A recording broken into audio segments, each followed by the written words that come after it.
सध्याचा most trending eye makeup जो फक्त 2 मिनिटामध्ये होतो, तर चला या व्हिडिओमधून झटपट तुम्हाला शिकवते.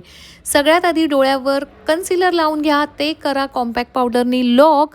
त्यानंतर लायटर ब्राऊन कलरची क्रीज करून घ्यायची आणि बघा आयशॅडोला मी कसं मनापासून ब्लेंड करते तसं ब्लेंड करा. डोळ्याच्या खालीसुद्धा लाईट ब्राऊन कलरच अप्लाय करा. डोळ्याच्या वर मात्र मी dark brown colour, coffee colour apply केला आणि त्याला छान स्मॉल ब्लेंडिंगनी मस्त केलेलं आहे ब्लेंड. डोळ्याच्या वर तुम्ही कुठलंही टिंटेड शिमर किंवा पिगमेंट लावू शकता.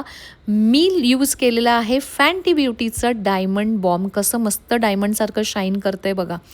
आणि आता मी काजळ लावते आहे फेरारुसीचं. आणि हा जो स्मज लायनर लुकसुद्धा मी क्रिएट केलेला आहे ना, तो सुद्धा फेरारुसीच्या काजळानेच केला आहे.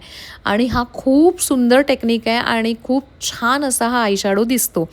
आयब्रो डिफायनिंग करून घेऊया, मस्कारा लावून घेऊया. मस्कारा नंतर वाव कसले भारी दिसत आहेत ना लॅशेस लावून डोळे.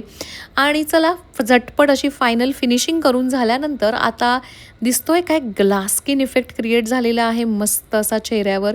आणि हा मी माझ्या 1 मंथच्या बेसिक टू ॲडव्हान्समध्ये शिकवलेला खूप सुंदर असा महाराष्ट्रीयन ब्रायडल लुक आहे. आणि आज मी हायलायटर यूज करते मॅकचं ओ डार्लिंग.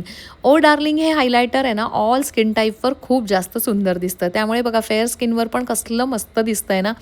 आणि हा आहे आजचा आमचा फायनल लुक. हा फायनल लुक तुम्हाला कसा वाटतोय नक्की सांगायला आणि कमेंट करायला बिलकुलसुद्धा विसरू नका. पण व्हिडिओ एंडपर्यंत बघा, बिकॉज हा सर्वसामान्य आणि नॉर्मल मेकअप नाही आहे, तर हा आहे आपला अमृता मेकअप एक्सपर्टचा सिग्नेचर स्ट्रॉंग प्रूफ मेकअप. जो मेकअप डोळ्याच्या खालचे लाईन्स असो काही असो, तुम्ही या मेकअपमध्ये मसाज देऊ शकता. या मेकअप कितीही घासला तरीही निघत नाही. आणि ऑफकोर्स या मेकअपवर घाम आला तरीसुद्धा हा मेकअप खूप जास्त वेळ टिकतो आणि खूप तास टिकतो. आणि कसला एक्सिलंट मेकअप आहे बघा. आणि कसलं घासते मी तिला तरी हा मेकअप तुम्ही क्लोज लुक आहे. या मेकअपमध्ये कुठलाही फिल्टर नाही आहे, ना की नुसता पॅरिस फिल्टरसुद्धा नाही आहे. तरी कसलं मेकअपचं ब्लेंडिंग झालं आहे बघा ना. आणि मेकअपचं लाँग लास्टिंग कसला भारी आहे. माझा हात पण क्लोजअप करून दाखवते बघा. वाव, कसा वाटला हा मेकअप सांगायला बिलकुलसुद्धा विसरू नका. थँक्यू.